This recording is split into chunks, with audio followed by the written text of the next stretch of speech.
Bonjour Solène, Bonjour Elisabeth. je suis heureuse de t'accueillir pour ce podcast, cette interview podcast. Aujourd'hui, on va se focaliser sur toi. J'aimerais bien que tu nous parles un petit peu de toi, qui tu es et de ton expérience avec Shinley. Je m'appelle Solène, j'ai 29 ans et moi ce que j'aime c'est l'aventure, notamment sportive parce que je relève plein de défis sportifs. J'adore découvrir plein de sports différents et dans plein de pays différents. Depuis une dizaine d'années, je relève plein de défis sportifs un peu partout dans le monde et surtout pour lever des dons pour les enfants cardiaques. Et je suis aussi aventurière dans la sphère professionnelle puisque j'ai pas mal changé de boulot avec plusieurs expériences. D'abord plutôt en finance, puis je me suis formée sur la dernière année en coaching professionnel et puis là je vais commencer un job dans les ressources humaines. Ok, très bien. Donc, t'aimes la variété, t'aimes la diversité, t'aimes l'aventure. Et du coup, tu as décidé de te lancer dans l'aventure Shinley. Alors, Shinley, j'en avais déjà entendu parler par plusieurs personnes Mhm. qui soit étaient accompagnateurs Shinley ou qui l'avaient déjà fait. Et moi, j'ai choisi de faire l'accompagnement Shinley à un moment donné où ça faisait quelques mois que j'étais entrepreneuse, où j'avais commencé mon activité de coaching. Et je pense que c'était un moment où je me posais quelques questions. J'avais commencé plein de projets différents. Il y avait du coaching, il y avait de l'accompagnement, il y avait FinTank, il y avait plusieurs projets en cours. Et en fait, je voulais vraiment trouver, j'avais du mal justement à me définir et je voulais vraiment trouver le lien qu'est-ce qui unissait en fait tous les projets dans lesquels je m'investissais. La vocation qui a éclos du Shinley, c'est engager le dialogue sur vivre sa vie. Voilà, donc je pense que s'affirmer à travers ces expériences. Et c'est vrai qu'à travers tous les projets que j'ai entrepris jusqu'ici, ça a été toujours une quête pour moi de mieux me connaître, de mieux apprendre qui je suis, de m'améliorer à chaque fois, enfin, de repérer des petits axes d'amélioration sur des comportements, sur la vision de la vie, des choses comme ça, et donc de m'engager sur des projets qui vont me permettre d'évoluer positivement sur D'accord. ma quête, mon développement personnel. Donc, parmi tous ces comportements, tu as parlé tout à l'heure des comportements pour t'aider à être une meilleure version de toi-même. On va utiliser l'expression couramment utilisée. Et donc toi, quel est ce comportement essentiel qui a été identifié durant ton Shinley? Oui, alors moi, ce comportement, c'est explorer pour mieux se connaître. Donc, D'accord. c'est vraiment ça qui dicte C'est vraiment ce qui te mes... porte. C'est ça. Si tu devais, en quelques mots, expliquer à quelqu'un qui ne connaît pas Shinley ce qu'est Shinley, qu'est-ce que tu lui dirais? Shinley, pour moi, c'est une aventure qui peut être perturbante parce qu'elle va amener à réfléchir, à poser des mots. En fait, c'est vraiment un cheminement. C'est en ça que c'est une aventure. C'est vraiment un cheminement. Il y a une logique dans toutes les séances au fur et à mesure En de avant? Shinley. Ouais. C'est une introspection sur soi-même. C'est c'est être encouragé à poser des mots sur des pensées, des choses qui peuvent paraître plus ou moins implicites ou non dites. Il y a aussi ce côté rencontre au bout du deuxième mois de l'accompagnement Shinley. C'est les rencontres qui, moi, elles m'ont permis d'identifier soit des connexions, soit de prendre conscience en fait peut-être de l'unicité de notre identité, des choses qui nous paraissent en fait peut-être anodines dans notre identité ou dans notre comportement qui nous démarquent. Et c'est assez intéressant en fait de voir la diversité des personnes justement qui font le Shinley et ce pourquoi les personnes ont été amenées à commencer ce cheminement. Et pour vraiment avoir une direction, mettre des mots sur notre ligne conductrice ou directrice dans le choix de nos projets en fait, qu'on va choisir pour être en cohérence avec qui on est et être bien dans nos choix de vie. Donc, à l'issue de ce cheminement, cette aventure, Ouais. tu as identifié cette ligne directrice. Et du coup, comment tu envisages tes choix? Tu m'as dit que là, tu vas bientôt commencer un nouveau job. Est-ce que ça t'a aidé dans le choix de ce nouveau job, par exemple? Est-ce que tu penses que ça va t'aider et comment tu penses que ça va t'aider dans la suite de ton aventure humaine? Ça m'a aidé dans le sens où j'avais plusieurs propositions et je me suis référée à mon Shinley et notamment au rêve qui constitue la première étape. Est-ce que le job que j'allais accepter correspondait bien à ces rêves-là ou était en cohérence? Et donc en ça m'a aidé parce qu'en fait j'avais des jobs très différents et ça m'a permis de faire un choix, en fait, d'être vraiment alignée et en cohérence avec mes aspirations futures, mais mes aspirations, qu'elles soient personnelles ou professionnelles, en fait, c'est vraiment qu'il y ait une cohérence. Donc en ça m'a aidée. Et je reviens en fait assez régulièrement sur mes rêves et regarder si ils sont bien en phase. On en parlait tout à l'heure. Un de mes rêves, et c'est écrit, c'était de vivre entre la mer et la montagne. Et c'est vrai que ça faisait 1 an et demi du coup que j'habitais à Biarritz, donc qui était un de mes rêves. Et ça a été génial de vivre cette expérience. Et au bout d'1 an et demi, je me suis rendu compte aussi que j'étais pas forcément totalement épanouie ou que je me sentais pas forcément bien à ma place. Et c'est pas parce que c'est un rêve. Enfin, moi, je suis super heureuse de l'avoir tenté, de l'avoir expérimenté. Et ça y est, je peux cocher que j'ai vécu entre la mer et la montagne. Mais je pense qu'il ne faut pas oublier non plus ces autres rêves. Il y avait d'autres choses. Et voilà, le poste auquel je postule, il remplit aussi d'autres petits rêves qu'il y a autour. Euh, et donc ça m'a permis en fait d'être bien avec cette décision-là, de quitter un endroit qui pouvait me plaire, qui pouvait correspondre à un rêve, mais finalement, il y a aussi d'autres choses à prendre en compte. Et quelle est la partie du Shinley que tu as le plus aimé, le plus apprécié en fait? J'ai bien aimé quand me challengeait sur les mots, parce qu'il y a à plusieurs endroits, en fait, on doit placer des mots qui ne doivent pas commencer par la même lettre. Mais en fait, ces contraintes d'écriture permettent aussi de nous challenger. Ça permet de réfléchir à la justesse du mot. Et est-ce que c'est bien ce mot-là qui rend compte de ce à quoi on pense et De de ce qu'on a. l'émotion que l'on a envie d'exprimer. C'est ça. Et en fait, en travaillant, en étant challengé sur ce mot, parfois on se rend compte que il y a ce mot-là, mais en fait, peut-être que cet autre mot est plus proche de la vérité ou de notre vérité. Et voilà, ça, j'ai vraiment bien aimé parce que c'est ça qui m'a poussée à bien réfléchir et à poser les bons mots, en fait, sur mon Shinley. Est-ce que ces mots, tu les réutilises? Je sais que ces mots-là, ils m'ont aidé en fait suite au Shinley, donc c'était il y a quelques mois.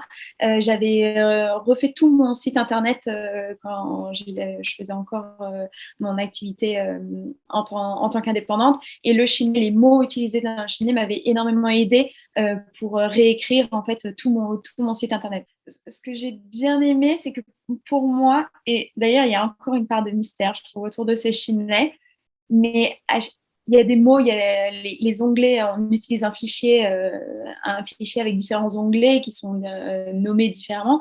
Et c'est vrai qu'il y avait à chaque fois une espèce de mystère. Je me posais toujours la question de ce qu'on allait aborder en fait en séance, ou qu'est-ce que le fait de poser certains mots à certains endroits, qu'est-ce qui allait apparaître en fait dans le Shinley. Et c'est vrai que ça, c'était assez intéressant et un côté ludique et un côté surprenant de la justesse, encore une fois, entre les expériences qu'on a et les mots en fait, qui en ressortent de nos réflexions. Alors, est-ce que tu peux du coup me dire à qui est-ce que tu recommanderais le Shinley?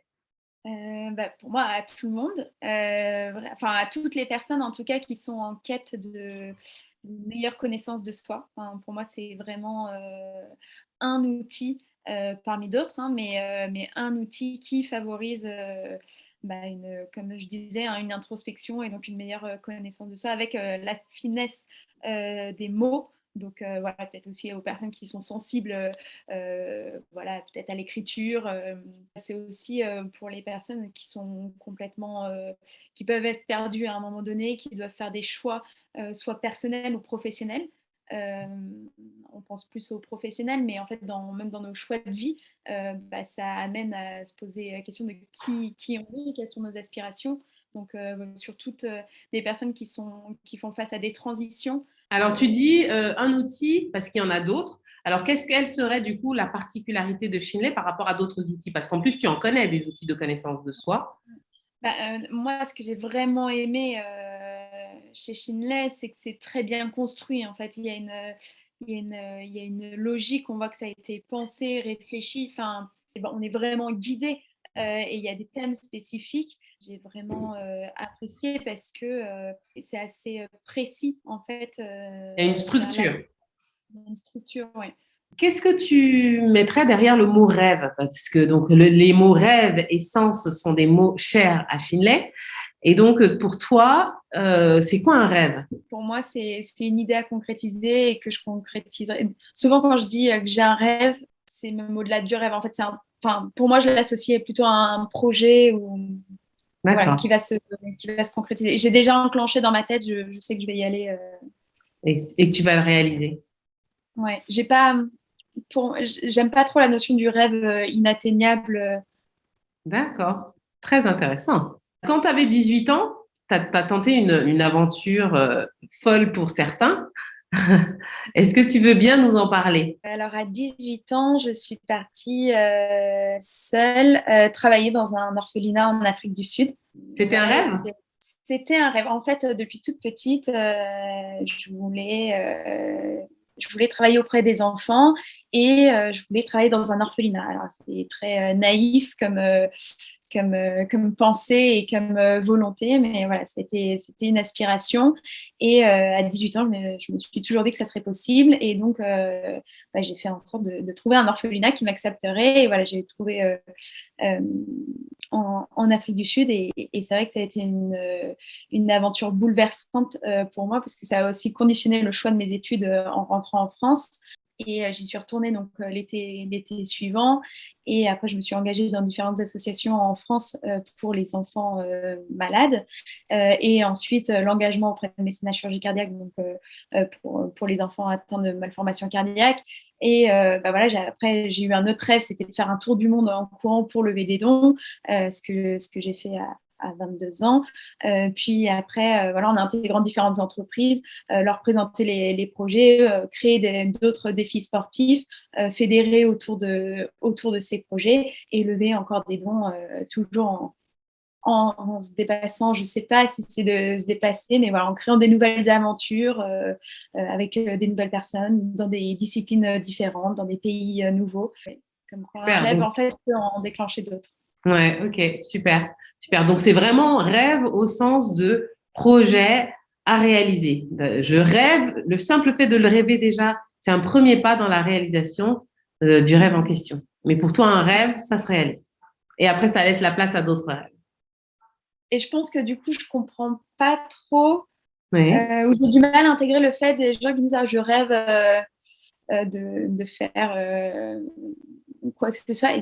Enfin, pour moi, du coup, je suis déjà dans la projection, il va le faire. Et donc, dans mes stratégies de qu'est-ce qu'il faut mettre en place pour y arriver. Alors que pour certains, bah non, oui, bah, c'est un rêve, mais D'accord. Ça reste là, ça reste dans la sphère. Ouais. Voilà. Moi, il y a directement cette notion de projection, en fait. Ok. Qu'est-ce que ça veut dire pour toi donner du sens à sa vie? Pour moi, c'est quand même un peu suivre ses rêves et que ces rêves soient aussi quand même en cohérence avec ce qu'on est intrinsèquement et avec notre bien-être. C'est ce que je disais tout à l'heure, il y aura du sens si en fait les projets dans lesquels je m'investis ou ce que j'entreprends va me permettre de toujours évoluer en tant que personne. Il y aura du sens à la vie si j'apprends en fait, si j'apprends continuellement sur moi, sur de nouvelles choses, sur les autres, voilà. Et de mieux comprendre sens à sa vie, c'est aussi mieux comprendre l'être humain, ses comportements, ses réactions. C'est vraiment lié à la connaissance de soi et des autres, quoi. On donne du sens à sa vie quand on arrive à comprendre qui on est et à faire des choix en lien avec qui on est, et quand on arrive à comprendre également les autres finalement et à comprendre leurs choix par rapport à qui ils sont. C'est un peu ça que tu nous dis? Ouais. Dernière question. Tu as commencé à nous parler de rêves que tu as réaliser, notamment ce rêve de vivre entre la mer et la montagne. Est-ce qu'il y a un rêve dont tu aimerais nous parler qui est peut-être en cours de réalisation ou que tu vois dans un futur, puisque j'ai bien compris que pour toi, les rêves sont appelés à être réalisés. Donc, est-ce qu'il y en a un que tu as envie de partager avec nous et pour lequel on pourrait se donner rendez-vous, je sais pas, dans 1 an, dans 5 ans, dans 10 ans? Dis-moi. Euh, alors, il y a plusieurs rêves. Il y a des rêves plus concret, plus opérationnel, on va dire. Mon rêve, c'est de faire une grande traversée à la nage. Et de Le décrire défi Titicaca, comme Malia Metella et ouais, Théo alors, Curie. eux, ils ont subi les tempêtes et orages. Alors peut-être commencer par un peu plus court en termes de distance et de conditions, mais ouais, ça, vraiment surmonter ma peur des profondeurs ou de ce qui est en dessous de moi et voilà, nager longtemps, ça c'est plutôt le côté opérationnel. Et après, un grand rêve, je pense que c'est d'allier mes aspirations personnelles. Donc, par exemple, vivre entre la mer et la montagne. Et peut-être qu'il faut faire un choix. Peut-être que ce sera plus les montagnes ou plus l'océan. Avec mon job, voilà, réussir À à allier les allier tout deux. ça. Voilà, ouais. Super. Bah alors, c'est tout ce que je te souhaite, hein, Solène. Merci, Elisabeth. Merci à toi pour ce moment et j'ai hâte de voir comment se déroule ta vie, qui sera sûrement un enchaînement de rêves réalisés, si j'ai bien compris. On verra. On croise les doigts. On croise les doigts. Merci Solène. Merci, Elisabeth.